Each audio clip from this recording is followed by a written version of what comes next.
Class, get your pens and paper. Let's take some notes. My girl Lori came in for hair care maintenance after having her hair in its protective style, which was braids. When she arrived, she already had her braids out and she detangled and did all the de-shedding before she got to me. This is key when taking a protective style down, because if you let the water hit your hair and you haven't done any finger detangling, you didn't get all the shedding hair out, it will mat up. So key components here, clarifying shampoo. This is intense. Please understand, if you are not removing any buildup, all the buildup from your hair, you will never be able to get moisture in there and you will not be able to retain it. So you have got to clarify, especially after being the protective style. I do 2, sometimes 3 times. For her treatment, we did a protein treatment. My room is not big enough for a steamer, so what I did was put the treatment on and then turn the water on hot, put the cape on, let it steam, and then after that, you guys are going to see her curls are going to be so nice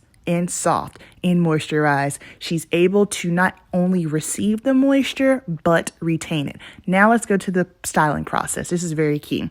Whenever you're styling your hair, I don't care if it's a loose curl, tight curl, coils, you need to apply the product in sections from roots to end. See how I'm really working it through? This is how you get that beautiful style. And check out her curls. They are beautiful. They are popping.